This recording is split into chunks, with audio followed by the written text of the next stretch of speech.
From advertising to software as a service to data. Across all of our programs and clients, we've seen a 55 to 65% open rate. Getting brands authentically integrated into content performs better than TV advertising. Typical lifespan of an article is about 24 to 36 hours. If we're reaching out to the right person with the right message and a clear call to action, then it's just a matter of timing. Welcome to the Martech Podcast, and I Hear Everything production. In this podcast, you'll hear the stories of world-class marketers that use technology to drive business results and achieve career success. We'll unearth the real-world experiences of some of the brightest minds in the marketing and technology space so you can learn the tools, tips, and tricks they've learned along the way. Now here's the host of the Martech Podcast, Benjamin Shapiro. Welcome to the Martech Podcast. I'm your host, Benjamin Shapiro, and today we're going to discuss optimizing your e-commerce business. Joining us is Ross Andrew Paquette, who is the chairman and CEO of Maropost, which is a SaaS organization focused on a single solution, but with separate products for marketing automation, e-commerce, retail point of service, and help desks. Marketing, commerce, retail, and service clouds, to be more specific. Yesterday, Ross and I talked about optimizing in a changing economy. And today we're going to continue the conversation talking about unifying e-commerce and retail data. All right, here's the second part of my conversation with Ross Andrew Paquette, the chairman and CEO of Maropost.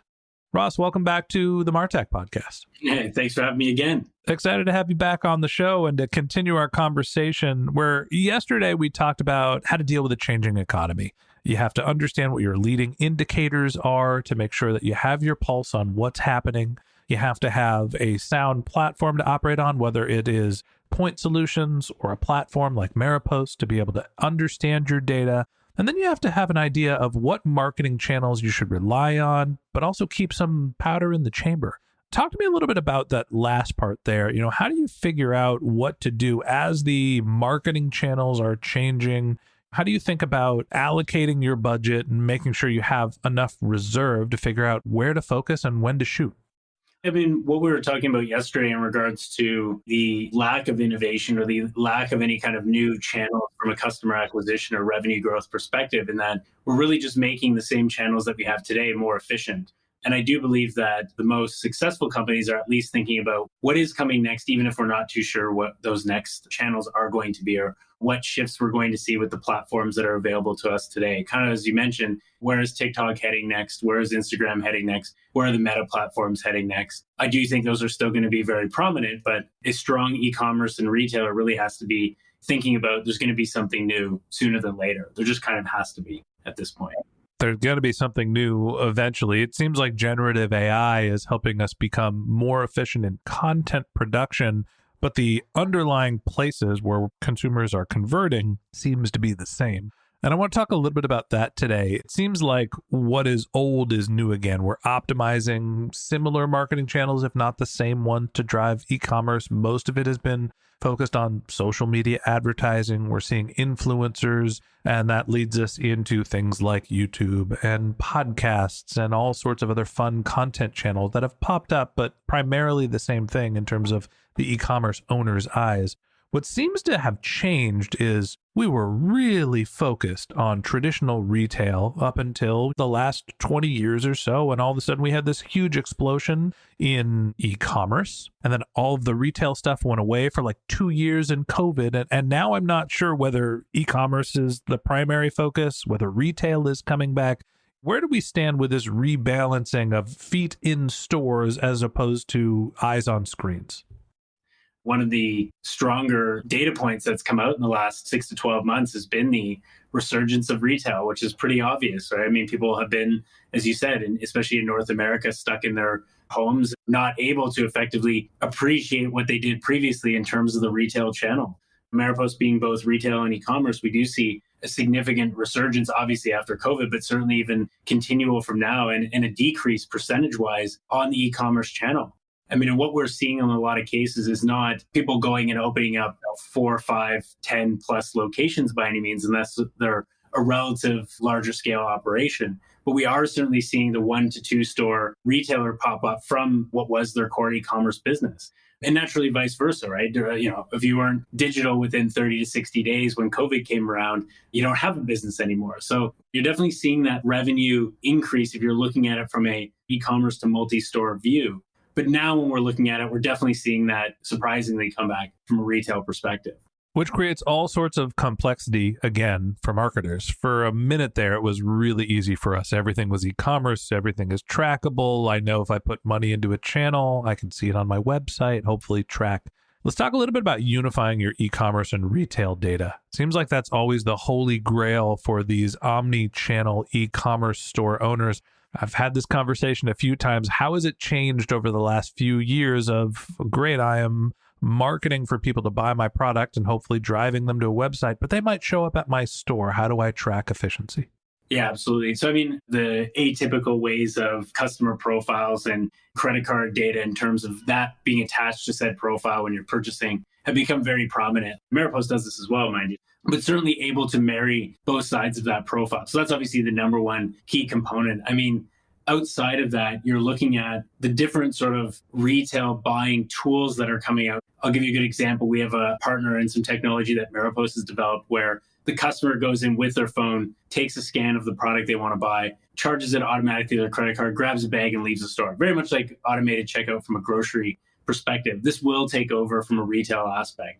So when you think about that transaction profile, no different than what I said earlier, right? All of that is going back to the profile they have. If they don't have one, which is still a very obvious piece because not everybody is working on the retail side of things as well. Not everybody has the option to do that. Do that meaning store both profiles of data, retail, online and offline within one single system. That becomes a major challenge. And so it's still somewhat of the same. There's only a few true online and offline platforms, right? There's obviously a whole laundry list of, let's call them legacy point of sale solutions, right? Which of course have database. Some are in the cloud, some still aren't. There's a whole slew of course, e-commerce solutions. But the only ones that really do it well are the 2 or 3 that I can count on my hand that actually have that profile stored. So no matter where Ross checks out or where Ben checks out, it's tying back to that profile. And a lot of the underlying data, and you see this again with the payment providers, especially Maropost has Maropay as its app, Shop has Shop app, right? Then you've got Google Pay and all this kind of stuff. They are tying the data together, of course, in the back end because you're subscribing to utilize their checkout tool. And again, there's not that many of those. So I think as we get back to this whole conversation around efficiency and being able to be prepared for their next stage of growth, I guess you could say it's really important for them to invest in those efficient tools that provide both sides. I live in the Bay Area, suburbs of San Francisco, and I want to point out that we are innovative here in San Francisco, where that whole checkout with actually having to go through the checkout process, we've been famous for actually being on the cutting edge there because people are walking into Walgreens and just taking stuff and walking out of the store and not paying for it.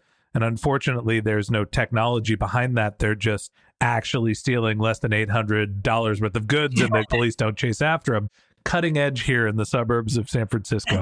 As much as I kid around about people ripping off Walgreens, it seems like there are forward-looking solutions, kind of the Amazon Go competitors where you walk into a store, you have a digital interaction, and you get to walk out with your physical goods, and that helps you connect all of your marketing activities. I know that there's a company called, I think it's AI-Fi. They're also located here in the Bay Area. That's a competitor. Are more brands integrating this checkout list process? Apple does it in their store with the Apple app. Who's leading the charge here in that sort of technology?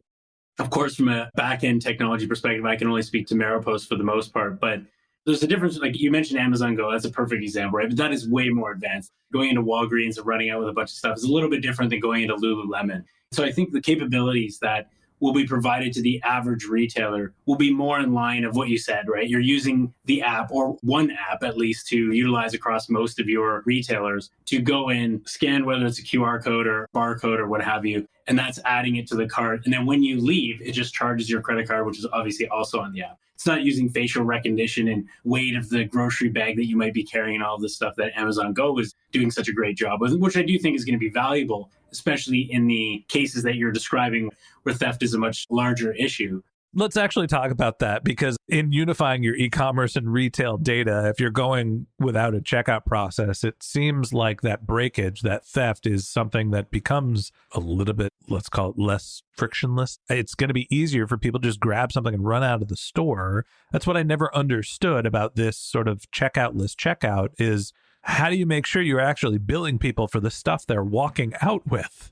This is the difference between the Walgreens of the world and let's say the Lululemon, right? So Ross wants to grab a $70, $80 outdoor shirt. Maybe he's got a tag that's attached. And this is what a lot of our customers are doing. So it's not frictionless, but you're avoiding the checkout. So as in, I go up with my 5-6 items. They've all been purchased, through, again, the app.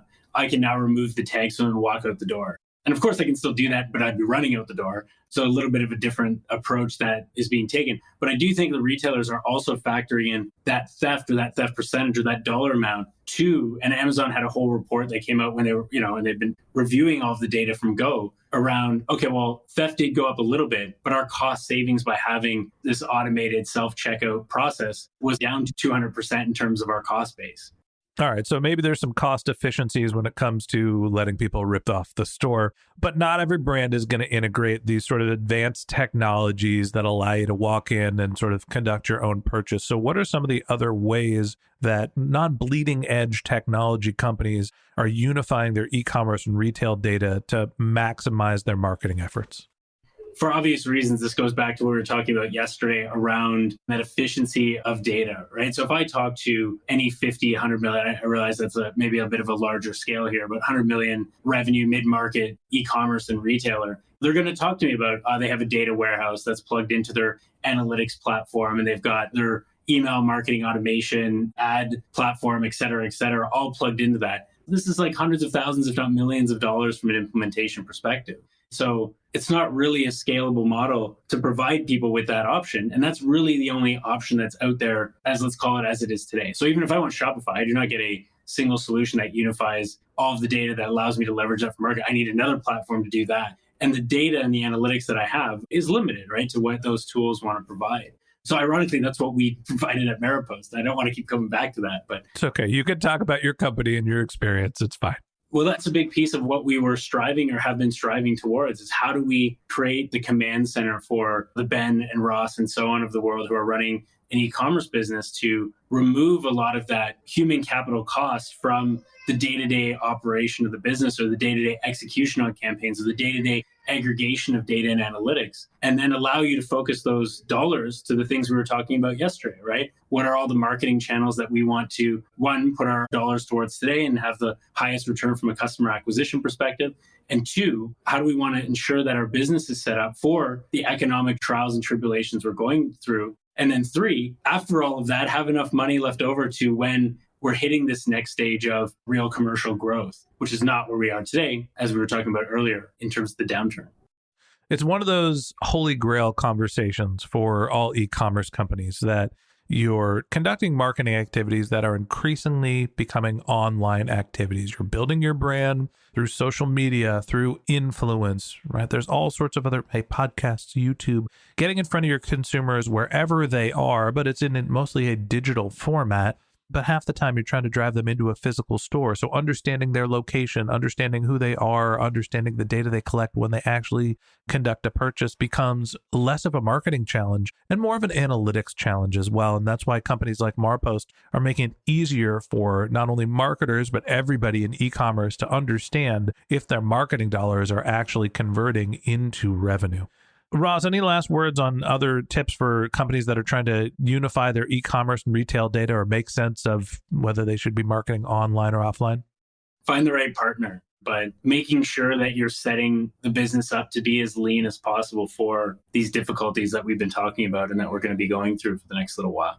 It's a changing economy. Marketing channels are changing, capitalization of business is changing, and even how customers interact. They're self-researching. Sometimes they're converting in e-commerce stores. More increasingly, they're going back to retail. You have to be able to be nimble and understand who your customer is and what their current pattern of behavior looks like, because it's not a static thing. And that wraps up this episode of the Martech Podcast. Thanks for listening to my conversation with Ross Andrew Paquette, the CEO and chairman of Maropost. If you'd like to get in touch with Ross, you can find a link to his LinkedIn profile in our show notes. You can contact him on Twitter, where his handle is RossAndrew, RossAndrew, or you can visit his company's website, which is maropost.com, Maropost.com. Just one more link in our show notes I'd like to tell you about. If you didn't have a chance to take notes while you were listening to this podcast, head over to martechpod.com, where we have summaries of all of our episodes and contact information for our guests. You can also subscribe to our weekly newsletter, and you can even send us your topic suggestions or your marketing questions, which we'll answer live on our show. Of course, you can always reach out on social media. Our handle is martechpod, MARTECHPOD, on LinkedIn, Twitter, Instagram, and Facebook, or you can contact me directly. My handle is Ben J. Shap, BENJSHAP. And if you haven't subscribed yet and you want a daily stream of marketing and technology knowledge in your podcast feed, we're going to publish an episode every day this year. So hit the subscribe button in your podcast app and we'll be back in your feed tomorrow morning. All right, that's it for today. But until next time, my advice is to just focus on keeping your customers happy.